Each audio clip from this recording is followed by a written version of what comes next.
Hello, welcome to another episode of the Austin Bar Association's Stop the Stigma podcast. My name is Mary Ellen King, and I'm president of the Austin Bar Association. I started the Stop the Stigma initiative to change the discussion and narrative around lawyers experiencing mental health crisis, substance abuse, and thoughts of suicide. And today we have with us Kristi Taylor. Thank you so much for joining us. Can you tell us your title? I don't want to mess it up, and who you work with and kind of what brought you here today.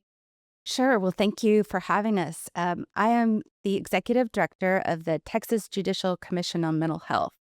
We are technically under the Supreme Court of Texas, and we are led by both the Supreme Court and the Court of Criminal Appeals because the work spans into civil matters and into criminal matters. Nice. And how long do y'all go by the acronym TJCMH? JCMH, even shorter. JCMH. Oh, Yeah. good. That's easy for me to remember. JCMH, how long has JCMH been an active organization? Since 2018, I was approached by our then Chief Justice Heck. He had a vision that mental health needed to be addressed by the judiciary in a formal manner. I had previously worked with the Children's Commission under the Supreme Court that addressed child welfare matters. And he saw the success of this, of bringing together the right stakeholders. And, some of these intractable societal problems are so frustrating and it's going to take decades. But I saw the power of when you brought people that had the power to change something in the room, that some of these problems, someone could step out of the room and make a call and say, well, we're going to change that right now. And that was magic. And so Children's Commission started in 2007, and I worked with them since its inception. And so when the chief decided he wanted to create a mental health commission, he knew we needed to involve the Court of Criminal Appeals because so much of this was with our criminal justice system. So what is your focus? Is your focus on attorneys or litigants or all of the above? Our focus has really been on the system and the participants in the system and how, as judges, attorneys, law enforcement, mental health providers, we can bring our best selves to creating more efficient and compassionate processes.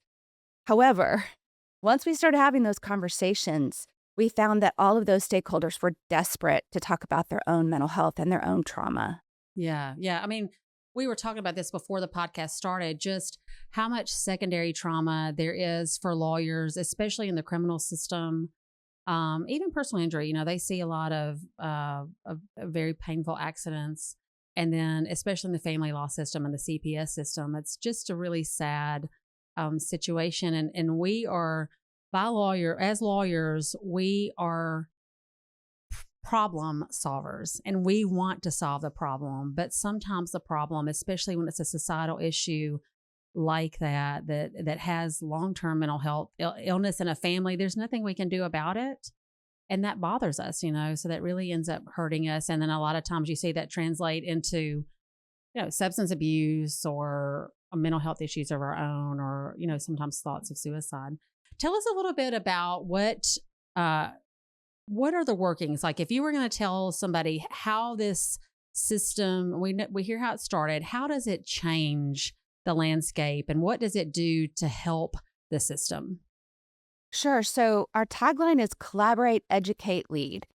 And I think of that as in bringing in the people who know, that we don't want this to be a top-down system, that we want to bring in the people in the field who are, seeing what's happening every day and asking them, what are the problems? What are the issues with the laws? Are they working well? And, when you ask the people that are in the systems every day, they have a lot to say. So we listen, and then we try to come up with solutions collaboratively with the communities. We work on legislative matters. We have a legislative slate that we send to the Judicial Council, and then they go and advocate at the legislature. We also do a lot of education. So we have a summit every year. We just had our 7th. And we have, 500 people in the room from all over the state. We've actually had people from other states and other countries come take a peek That was in October or November? Yes, we just had it in November. It's usually in the fall. And the energy in the room is just palpable. You know, people sometimes are in these silos, and I feel like that helps their mental health too, to connect and be with, 500 people in the room and another 1,000 sometimes online tune in. And to make those connections and not feel alone in that work that you're doing and to be supported, to know that our legislature and the highest levels of government and the state and our highest courts are putting funds. We're part of the Supreme Court budget, and that summit is free for people to come to. I know. We provided. Yes, I was so appreciative. Um, yeah, so we love the summit, new ideas, a lot of speakers, and every time we include someone about wellness. And I have just been so inspired by people who are willing to share their stories, their experiences. I think they're maybe some of the best presentations are people with a lived experience. Cool. So yeah, we had Judge Wigington. Is that and she was our October podcast that we published, I believed, and she was just incredible, and the amount of compassion she had for helping people in Comal County who may be experiencing, homelessness or issues with crime because they were suffering from mental illness. It was such a breath of fresh air. Do you know how many mental health courts we have in the state of Texas? I know we have one here in Travis County. Yes, yes. And that's Judge Williams. Yes. Yes. And they're growing, and I know Judge Wigington talked about programs that we are supporting those courts. There's a governor's fund that helps fund these courts, and we create the curriculum to try to make it easy, especially if you feel like you can't get your hands on any funding and you want to just get started. We've had amazing rule judges say, I had nothing, and I just built on relationships. Just started talking to our felony probation and saying, what can you bring to this court, and talk to our local mental health authority. And they just start to build something from nothing. Nice. Well, that sounds wonderful. Thank you so much for the work you're doing at Judicial Commission on Mental Health, because, I was thinking just today I was reading a headline, and it's a tragic headline of one person experiencing homelessness that had murdered another person, which is crime. And I immediately thought, they're probably experiencing mental health issues and they didn't have help. They didn't, or it's a lifetime situation for them, that are generational trauma that they just can't get over. And it's sad, right? I mean, I like to think that inherently we're all very good people, and sometimes our circumstances either make you or break you. And a lot of people it does end up breaking. Can you tell us a little bit about the Eliminate and Wait program or Wait campaign? I read about that. So can you talk about that a little bit? Sure. This was a joint effort with the Texas Health and Human Services Commission that we wanted to create some checklists and some momentum around the idea that the crisis of competency restoration services being backed up at the state hospital wasn't just a problem completely outside of their control. That some of it is outside of our control, but that as all the stakeholders in this system, there are pieces of it that we can help and we can contribute. So we are talking about the numbers that have ranged from 1,500 to 2,000 on the wait list to have your competency restoration restored. And what we found when we looked into this is that there were some misconceptions that this was sort of the panacea of treatment. And so judges, very well-meaning judges that were desperate to help people in their communities, were putting people on this wait list, maybe sometimes for a really small misdemeanor, like a criminal trespass, over and over again. And the truth of the matter is, with that long wait list, they're never going to make it to state hospital. Their maximum sentence, they're going to time out, and that is really not logical. So that was the idea behind this, is to look at what all of the professionals are doing. We made a checklist for sheriffs, one for the mental health providers, one for judges, one for the defense attorney, one for the prosecutor. And there were just some small things that were so, again, those aha moments where we can help this we were getting notices that a defendant that had been at state hospital, gone through that long line of 2 years maybe, had their competency restored, and they're ready to come back to their county to go forward with their trial. We were getting those notices by U.S. mail.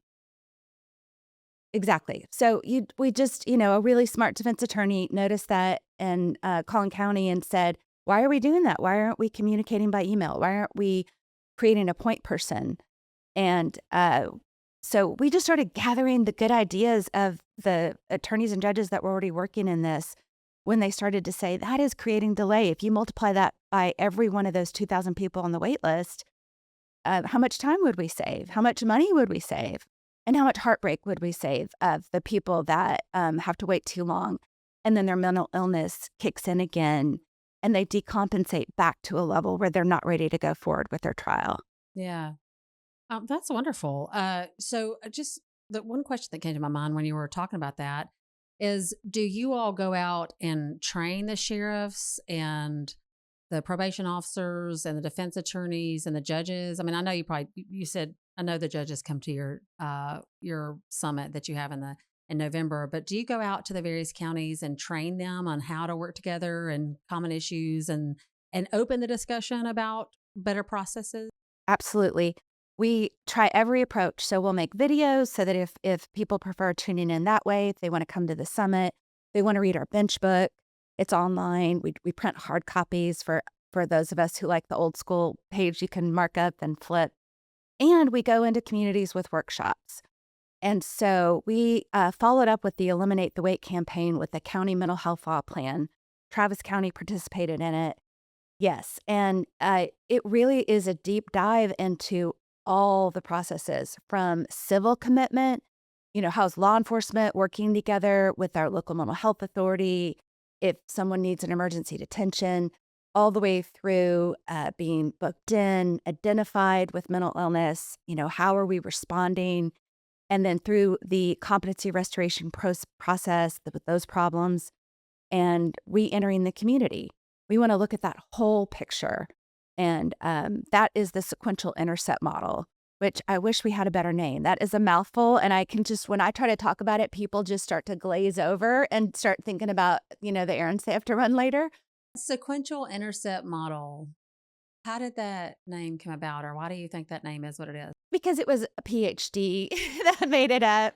A very smart, and I've actually met her, Patty Griffin from Policy Research Associates in 1995. But they were looking at a model where we could have a common language. Because we are coming at this from different aspects, they created this intercept model in a linear fashion where you would look at how a person with mental illness or substance use disorder, and we've added IDD to that, intellectual or developmental disability, how they move through the criminal justice system and hopefully not move through it again. And so the intercept part is how can we intercept them at every point? And it's literally a visual graphic where you can see, this is the law enforcement phase. This is where the courts get involved. And it just helps organize all of our work and our conversations so that we don't sit down for a meeting and have somebody talking about reentry on the back end and prison and somebody else talking about civil commitment, that we can organize it and be more systematic about it. Right. So one thing you mentioned, we love online resources. You mentioned a bench book. So that's online and we can find that online. Okay, one thing we'll do is when we post this podcast, we'll make sure to put a link to that bench book because many judges read it. So what's your target judge? Is it all judges or just your mental health court judge? You nailed it on the head. When I did child welfare, we worked with district court judges mainly. And when I started to work with mental health, I had to learn criminal law.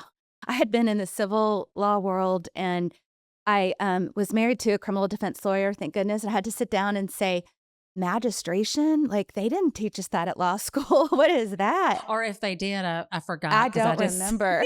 So it's been a while. Yeah. So, so we work with municipal judges, justices of the peace, county court at law, district, and really the appellate judges are interested. And these cases will come across their desk, in a different capacity, but it spans every level of the judiciary and every type of lawyer. Yeah. Oh, wonderful. So we'll put the bench book as a resource and make sure everyone has that. Um, and then tell us about the trust based relational intervention. That sounds like another uh, Mouthful. yes. Yes. Trust based relational intervention. What is that? Yeah, so I got to go through this training when I was still in the child welfare world. That's a mouthful. But it is so helpful. It is helpful in raising your own teenagers, managing your own anxiety, and really when we start working with defendants, their trauma is really a part of the puzzle. So it is a caregiver-based model that was developed again by PhDs out of TCU. Karen Purvis had, God rest her soul, she was an angel. She developed this, and it helps children who've experienced adversity, toxic stress, and trauma. So she started with kids who she called kids from hard places. A lot of kids it was mainly, yes, who were in foster care and who had been adopted and had these, loving homes from really early on, started acting out in their teen years, and parents were puzzled. And so she put together with Dr. David Cross a model that addressed the neuroscience, the sensory processing, and the attachment aspects. And it was just a miracle, I think, for so many people. And I know when I went through this training, I don't know, 15 years ago, you can't help but think about your own kids because they're talking about how are these kids parented and what these experiences were. And it really brought together so many different aspects of, I think, what a lot of young people are going through, but especially if they've had some traumatic experiences. They talk about, being hydrated, getting sleep, eating. Yes, yes. And it's wonderful they've brought this into TJJD and really embraced it and started to look at how much food are the kids getting? Are they, do they have water bottles? When we're looking at these behaviors, are we really seeing kids who are purposefully, maliciously acting out? Or are we seeing a cry for help that they don't know how to communicate? They're so dysregulated. So it's a very practical model that embraced what you can do immediately as a caregiver. And I'm just a big fan. The Wilco the juvenile probation embraced this really early on, and they saw incredible results that their staff started to feel calmer, fewer incidents of violence between the kids in detention and then the staff being harmed, and I think it just really improved everyone's mental health overall.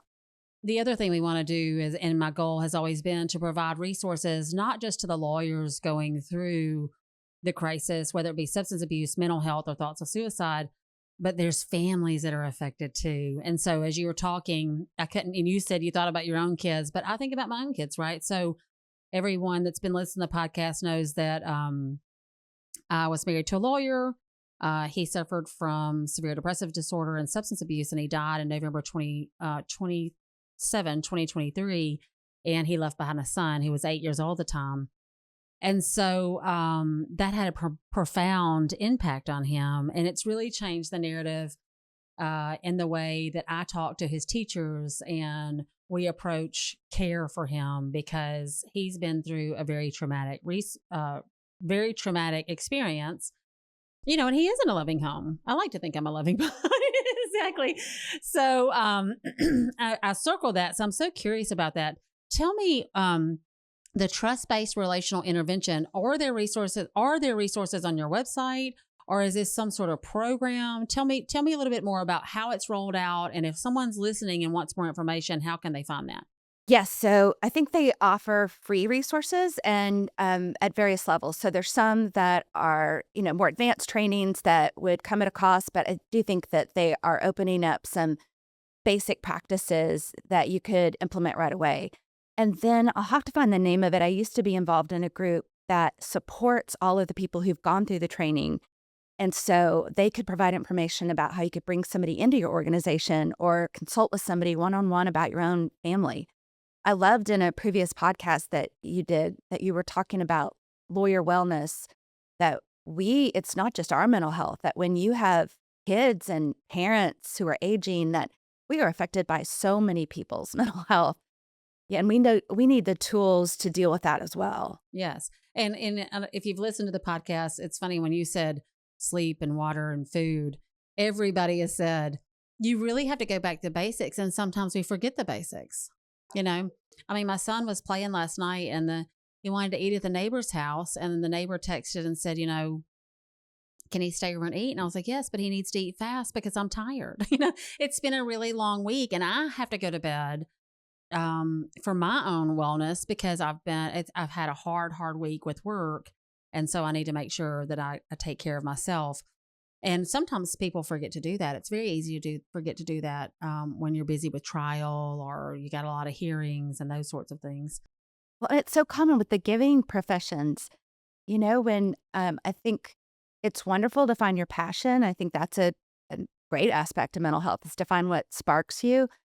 But it is so common to get so wrapped up in that we're so busy helping somebody else that we forget, did I eat lunch? When's the last time I had a full glass of water? Right. And then if you go through a hard time, I mean, we're still human while we're trying to save everybody else.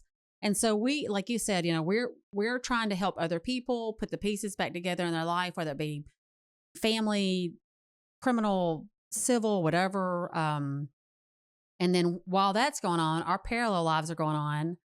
And I literally told somebody this morning, I've told my friend this all the time, and I think I might have said it on the podcast. This is becoming a Chick-fil-A commercial. But one of my friends, when Rick passed away, left 2 chicken wraps on my front doorstep. And for 2 days, that's what I ate. I ate half for lunch and half for dinner. And the next day, half for lunch and half for dinner because I was so busy I was still having to work.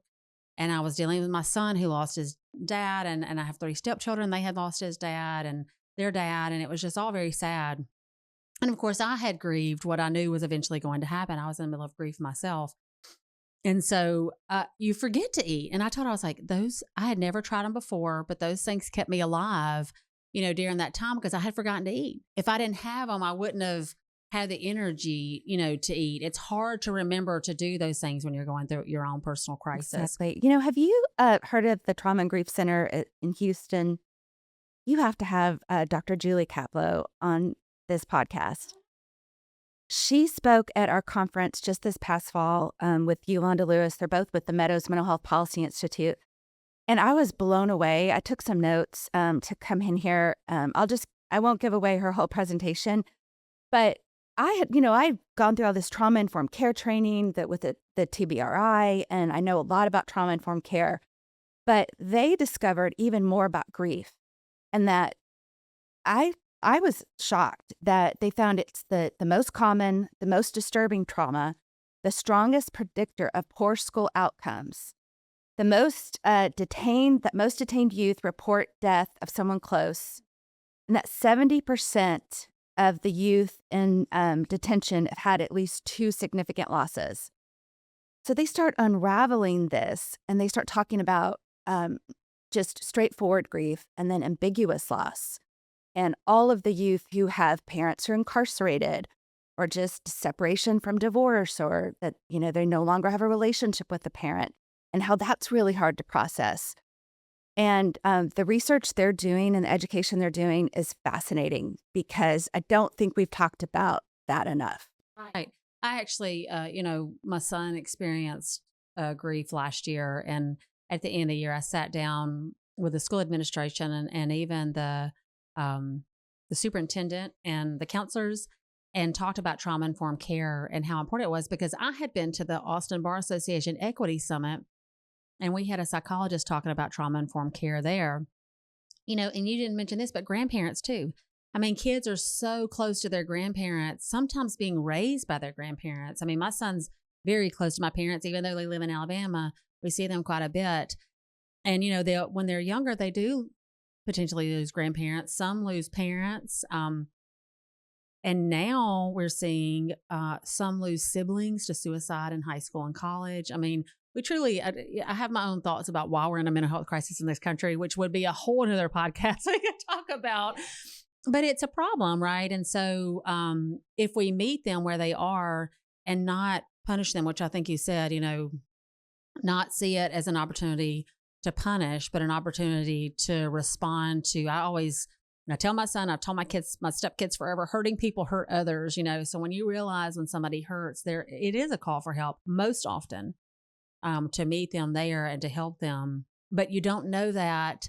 I think I realize that more because of everything I've been through. I don't wish this on anyone, but it certainly opens your eyes to a whole different world that exists, And so I love to bring the conversation to others and the resources as well. Well, and I want to make sure that I say that I heard your episode on the Kristi Center, and that there is hope, that it isn't, just this sentence of poor outcomes, that once the grief and trauma is addressed, the outcomes are so much better. But what we find is that we just don't know. I'm blanking on the name, but Yolanda Lewis talked about it at our summit, that there's a program in Houston where if law enforcement see that a young person witnessed something very traumatic the night before, that they, in a confidential manner, communicate that message to the school, and that there's a whole system set up so that, we're not having the teachers approach the kid to try to talk about it or do therapy where it's not appropriate. But they know, like, if he acts out, maybe he needs to walk around the playground, or maybe he needs to go to the counselor's office, or let him go to the library. Absolutely, 100%. As you're talking, what I'm thinking about is, we hear this thing, it takes a village. And maybe that's what the problem is. And I've talked about this on the podcast, and I've talked about this in various speaking engagement articles. But when you're in those situations where someone's experiencing a mental health crisis, or someone dies, or someone's experiencing substance abuse, it is isolating. And you feel lonely, and you feel like you can't rely on anybody to help. But it truly does take a village. And people are willing to help. I mean, that's one of the reasons I wanted to start this conversation, so that people that felt isolated know, hey, we've all been there, or we know someone that's been there, and there are resources like what you're talking about to be able to help them. And I think, if and schools are willing to help too, I mean, all they need to do is know. That's what you said. It's hard for them to know. They don't know unless we communicate. So I love the work y'all are doing and the work you're talking about. You talked a little bit about you were in the civil world, and then you went to Mental Health Commission for Youth. Is that right? Yeah, a child welfare. Child welfare. And then now you're at this Judicial Commission on Mental Health. Fabulous Justice Heck. I loved him so much. I mean, I still love him, but he's no longer, he retired this year. I hated to see him go. But talk about your trajectory and in your career path, and how has it changed from where you were in law school and where you are now? And then I might have some more questions that I want to see after you answer that question. 180 degrees, right? I had no idea. I was fitting a square peg into a round hole, and my kids laugh at me. They say, "You were a finance major? Really? And you thought you were going to do business law?" I started off in real estate law, downtown Dallas. And it just didn't grab my interest, and I didn't know myself well enough. And I think I thought, well, I'm smart. I should do something hard. I should do something like that. But I just, you're young. You don't know yourself. So I really applaud my friend that I graduated UT Law School with, Rami Ratliff, is running a mentorship program at UT Law where they introduce the 1Ls and 2Ls to different careers. And it just, runs a spectrum. There are the traditional paths. And then she has connected some with me to say, you could do something completely different with your law degree. Well, when I went through law school, it was like the only path we knew was big law. It was like that was the ideal interview to get, and that's what everybody was gunning for. And at the end of the day, there's only so many positions in big law, right? So, and then what do you do if that doesn't pan out? Because it's not going to pan out for the overwhelming majority, probably like 97% of the law school population. I love that they're doing that. Well, I was doing volunteer work as a, 26-year-old, 27. I made it in big law about 3 years. And my boss looked at me one day and he said, "You are lighting up when you talk about your work as a CASA volunteer." Oh, I love that. And I just knew it. And he knew it. And I said, the lawyer on my CASA case is so bad that I just can't stand it. And I thought I was going to be a transactional lawyer. And I am so called to do this that I'm going to get up there in front of a judge and put myself in that position because if I care about it, I can go litigate, you know? Yeah, it's funny. We when I walked in here before the camera started, I've had a really busy morning and I talked about my really busy week. And you joked it's a good thing we love what we do, right? And I do civil litigation. I'm in a very high stress, high volume. I mean, not really high volume, but just like the emails and the calls and the crisis going on all the time. And I love it. I love helping people figure things out. So it's really important. And I say this all the time. It's really important to love what you do so that's not really a job. It's just a part of your life and it's a piece of puzzle of a much bigger picture. So then after you did that, so you started doing family welfare. Yes, yeah. So I just investigated, and I remember calling the state bar and saying, "I want to be an attorney ad litem on child welfare cases. I don't want to just be the volunteer. I'm an attorney. I have a voice. I want to make some changes." And there was nothing. This was the late '90s, and there was really no training. And so it's funny that I practiced in that for about 5 or 6 years, and then several of us that were doing it came together in Austin and said, "Let's create some training." And so that became CAFA, the Court Appointed Family Advocates, that is still running in Travis County. We made that up. Really? Yes. Oh, that's incredible. I will say this. Lawyers have a tendency to do that, right? Like we fix problems. They're like, oh, well, this is not working. Let's figure out a way to work and implement a program that fills that void. And so I love that. And CAFA is a very integral part of our system here in Travis County. So answer this. What misconceptions about mental health, and you talked about this a little bit, especially when you talked about understanding why people act out, but what are some misconceptions about mental health that you wish to address or you wish people understood better? Um, and I guess I'll just leave it at that. Yeah, one that I personally learned was that not everyone in a psychotic state stops taking their medicine. I have met people who had loved ones who were taking their medicine completely on schedule and had breakthrough mania, and then would take the car and go drive and then end up being picked up in another county, another state, and get involved with the criminal justice system when they had, never really done anything violent. They were doing their best. And it made me really think about the stigma that I feel like that's the fear of other. That's like, oh, if we can make it different from us, then it won't happen to me.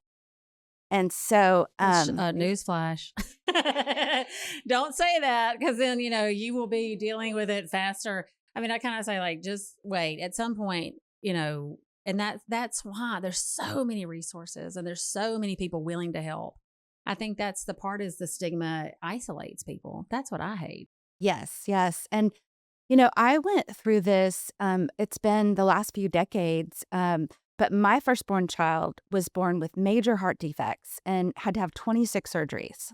Yes. So I ended up being an advocate for that child, not even knowing that I had already started this career as a child advocate before I had Claudia. So, life's funny that way. But um, the impact of that trauma was significant on everyone in our family. It's still, I know, to this day, this child is 25. This child was not supposed to live. Um, and it still chokes me up, it just, yeah, it's just been a lot, but, Claudia's magnificent, taking classes at UT right now and, you know, in a happy relationship, living independently, things that we never thought would happen, because the health problems are severe. And what we found out later that I would like to mention, because I think it's prevalent in the legal world, is autism and Asperger's and being somewhere on the spectrum. Um, that affected my child almost as much as the health problems. because we went undiagnosed for so long. And the stigma is terrible. I got blamed. I could just see people looking at me, and I had, what did you do? Why is this kid like speaking out, speaking their truth at the wrong time? And then I'd look at my other two kids and think, I did it the same, and it was complex. There's a lot of trauma in there, which definitely affects your cognition and your emotional regulation. So for a long time, we just thought it was the trauma. But at some point, I realized my younger two kids, you have that moment where my autistic oldest would say something, say their truth. And I would think, oh gosh, when did kids stop saying those things? And I would look at the younger one, just 2 years younger, who would be pulling on Claudia's coat saying, don't say that. And I thought, oh gosh, they get it. And, you don't know with your firstborn. There is no book. Every child is their own instruction manual, and you just learn as you go, right? Absolutely. And now I've learned so much about it. We had to really self-diagnose. I found diagnoses on the internet, and I know that isn't popular with a lot of doctors, but I challenge that. Why? Because they ask us to look at our own symptoms for stroke. They warn us about the symptoms of heart attack, and not that we're playing doctor, but that you're collecting information and that you are showing up and asking questions. And we went to one doctor when Claudia was young and said, I think, and Claudia's saying, I think I have autism as a 16, 17-year-old. And the doctor said, no, you don't flap your arms and make squeaking noises. And, it just shows you how far we've come even in those years.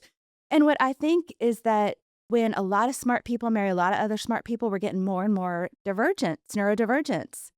I had a funny lunch at Guero's with a bunch of UT law friends that we all were young and married somebody right out of law school. So it was double lawyer couples, right? And we're going around the table. This is about 10 years ago, talking about our kids, and everyone's saying, oh, Jack is so smart. He's in this gifted program. He's doing so well. And then we start talking a little more honestly. And we're like, we have some anxiety. Very creatively, a little quirky, and I'm noticing it more and more. And I think it's not talked about enough. I think a lot of lawyers our age may be on the spectrum, and it was missed because of the stigma, and that we were not willing to embrace that. Well, not just that. I mean, when I was in school, it's not just the identification or the diagnosis. There was no treatment. Even there's no intervention at that age, and now there's so much more intervention available, to the children. And I won't date myself and talk about how old it was a long time ago, So I love that we are people like us are having the conversation to say, stop that, and let's have the conversation and talk about ways to make it change. So thank you so much for doing that. I really, really, really do that. Really do love that. How do you think mental health awareness has changed in recent years? And that's kind of dovetailing off what we just talked about. How do you think that's really changed? I think there's more openness. I think Gen Z talks about mental health in a way that we do not. That I think my generation, Gen X, is still private about that. For professional concerns, I think that we're trying. But when I hear my teens and 20-something kids talk about their mental health, it is a form of connection and support. My adult kid with autism finds internet friends, and they build each other up. And I don't know, the information about the diagnoses has, I think, really set a lot of people free. Right.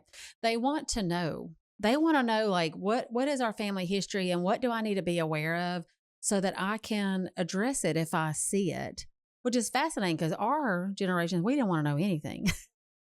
It didn't happen. Nothing's happening. We're all great. Let's just be quiet and smile and wave. Right. Exactly. It's wonderful in here. We're all doing fine. That whole joke, but I'm fine. I'm really fine.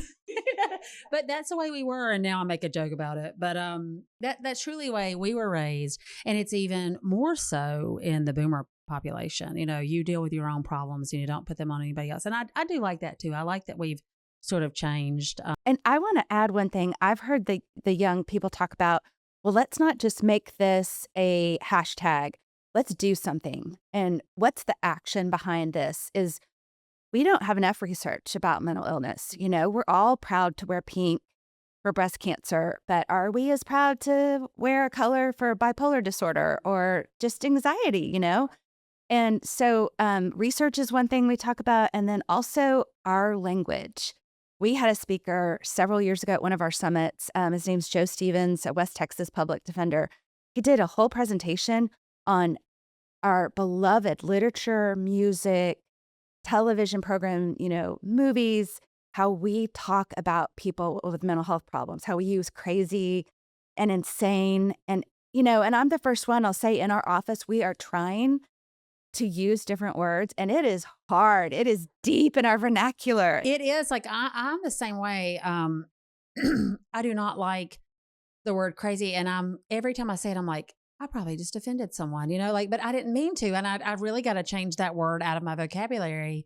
And so I'm the same way. I intentionally try to work on that. But you know, it is a part of Gen X's, oh man, that's wild. That's crazy. That's insane. And that was just sort of like our slang, like, kind of like, you know, now it's like bet and all the other words. I have no idea what they mean, but we're not supposed to know. No, right? I don't even know what you just said in a sentence, but okay. Yeah, that sounds great.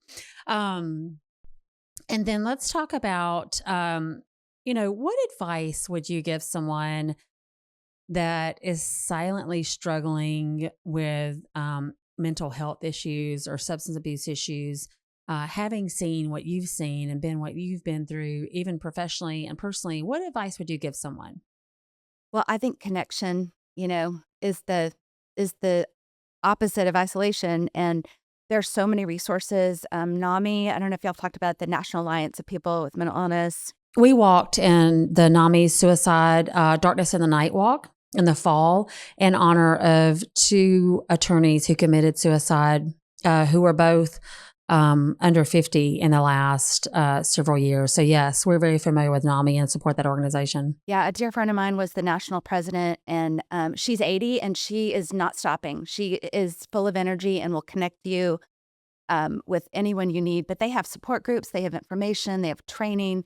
They even have training on how to tell your story so that you can help other people, so that you're not so traumatized that then you're re-traumatizing everyone else. You know, there's a way.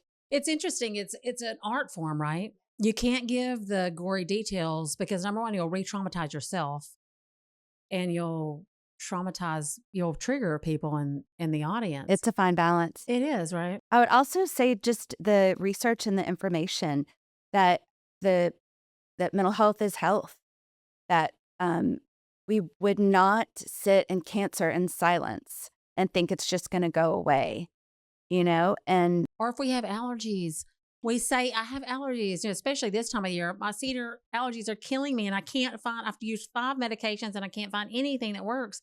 You know what? Sometimes mental health is the same way. I mean, that's like you said with someone that has bipolar disorder, they may be on medication, but their brain has started adapting to the medication, has rewired, and they probably need to change to another medication. But they're, you know, they think they're medicated, they think they're fine, you know. So we just need to change that whole dialogue.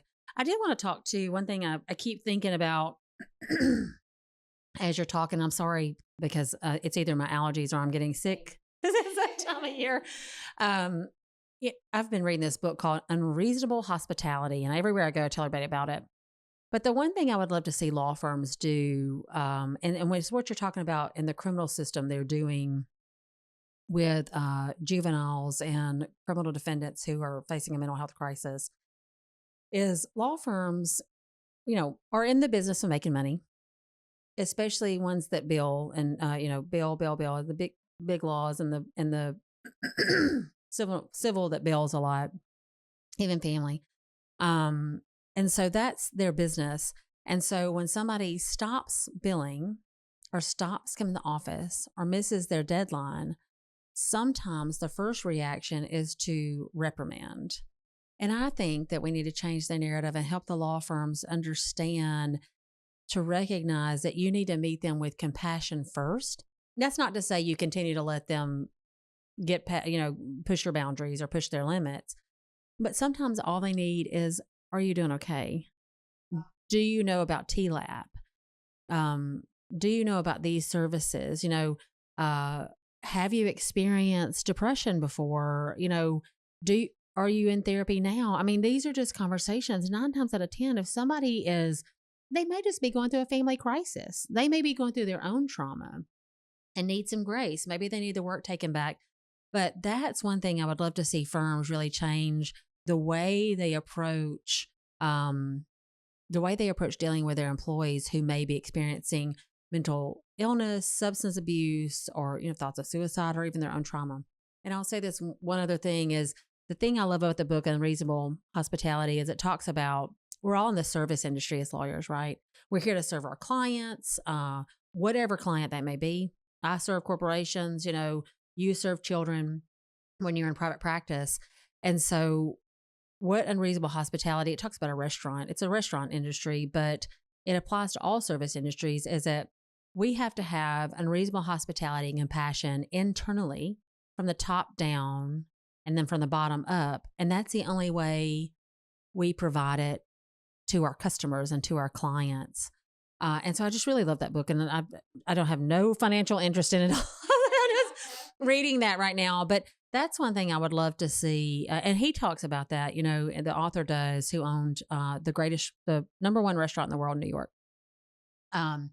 So he talks about that, that sometimes when your employees are not performing as they normally do, and they do it for a period of time, instead of letting it go, or instead of reprimanding them or firing them, maybe we should just say, what's going on? How can I help?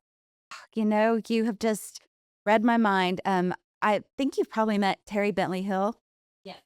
You have to have her on. She just brought the house down at our summit before with her stories of how asking that simple question, are you okay, has saved lives.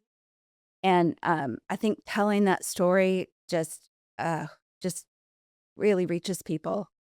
And the other thing, I haven't read that book. I'm going to add it to my list. But it is the same idea, I think, of trauma-informed care.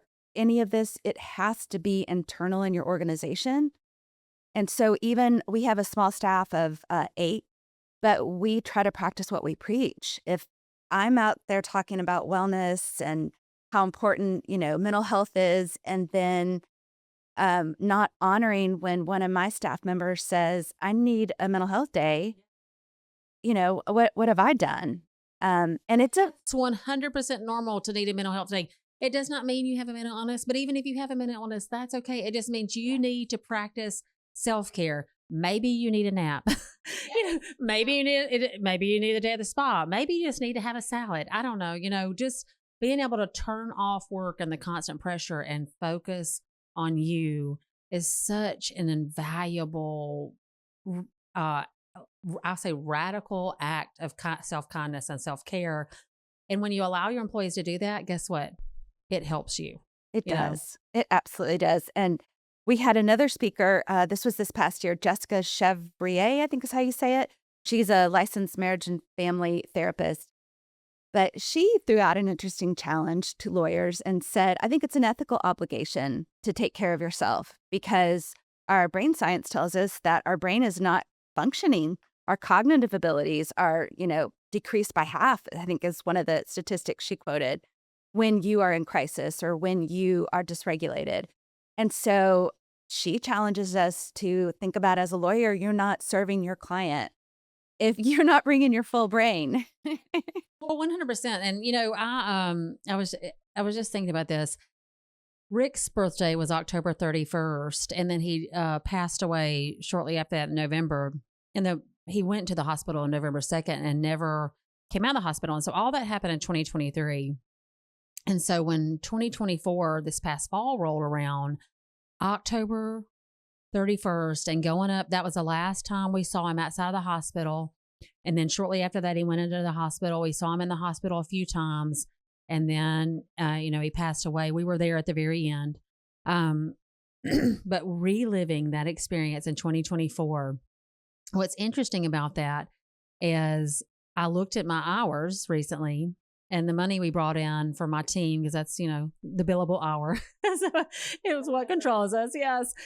And it was extremely low in November because I wasn't able to manage my team. I wasn't able to really work as much.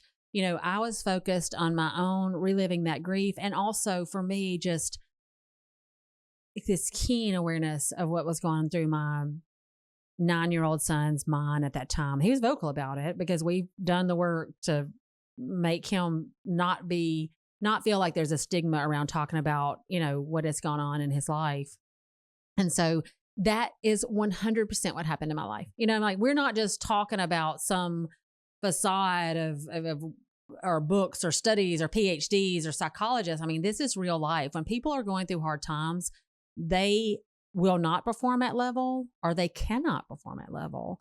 And guess what? All humans go through hard time, and we are all humans. And I say that all the time. People, and I've said on this podcast, I spoke to the Leadership Academy last Friday, and I said, it's so hard because people put lawyers on a pedestal. They think we're like so great, and they expect so much of us. And then we start believing it. Yeah. But then, like, we're just humans, we have heartbreak and grief, and our parents die, and kids die, and our spouses die, or we get sick, or, you lose a job, all the things that happens to us. We're human. And I have to think too, we're overachievers. And so it balances out. There are so many months that we give way more than we needed to. And that's just our nature, and that's how we're going to do it. We're going to do everything like that. And so sometimes I remind myself, in 5th grade, I had a report due and I procrastinated, and I did it, over the weekend when we were supposed to be working on it for months or something. And I got back an A++. And I went, huh, so you're telling me I have stressed about this and I worked on it on a weekend. And so sometimes I tell myself that I still am putting so much in, that there are times it's not 100%, but there are a lot of other times it's 150%. Yes. I say that I literally was talking to Justice Kelly recently, and I was like, I'm pretty intense, like when I do everything, I do it like 150%. She goes, no, not you. I was like, yes, ma'am. I have been accused of the same. Right. But I think as a profession, that's the way we are. That's the way, somehow, that's what this profession attracts. And that's what's in this profession. And that's why lawyers do what they do. That's why we're out running for the legislature, or running for office, or starting new programs, or trying to find solutions to processes that are broken. It's like we are wired that way, and we've been wired that way. So we're normal, Kristi. And that's okay. It's normal to be 150% intense. Do you want to share anything about your own personal mental health journey? Yeah, I definitely struggled, when my daughter was suffering. That was a lot. It was out of my control. And I really had to lean on a lot of other people. I think I remember having a funny conversation when Claudia was 5, that a nurse said, well, what are you doing to take care of yourself? And I thought, well, you see what's happening right now. What do you mean take care of myself? There's no time for me. And it really was before there was such an emphasis on putting the oxygen mask on yourself first. And now I look back and think, that is incredible that I thought I could go through that completely alone, and that I didn't need support. So yeah, definitely good friends and organizations. I think finding, I joined organizations of other parents with children with heart problems, and then finding my own spark. I have to admit, it's taken longer for me to have grown children to really get into, nature and yoga, things that make me happy. I've been doing bad art. That perfectionism comes in, and you stare at a blank page in a journal to write something, and I think, oh, I can't do it. I'm going to mess it up. So I've just given myself permission. I'm going to make really bad art, and no one's ever going to see it, and it makes me happy. I don't know. Maybe you should sell it. Who knows? You never know. You could be in MoMA before you know it. It's abstract, very abstract. That's great. If there was one thing you could tell attorneys about their mental health journey, what would that be? Just think about brain health like your, liver health. it's your brain is an organ, and let's remove the shame and think about what steps we need to take to remedy that. I I just think if we are connecting and we're looking at brain chemistry, we're asking for help, it would not be this crisis in our country that it is right now. I think the isolation that follows from the shame keeps people from asking for help. I think I was looking back on the history of stigma before this podcast and thinking about how it came from.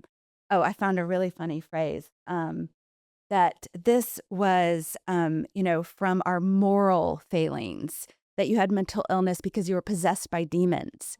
So let's laugh at that. Like, that is medieval, and it's false. And we know more, and we know better. We can do better now. That's right. Absolutely. Kristi, thank you for joining us today. And to those listening, don't forget you're not alone. There are resources that can help. The Austin Bar is on your side, and the Texas Judicial Commission on Mental Health is on your side. You can find resources on the Austin Bar's webpage at Stop the Stigma. TLAP is there. You can call TLAP Helps for assistance anytime. And we hope to see you again in the future. And thank you for joining this podcast.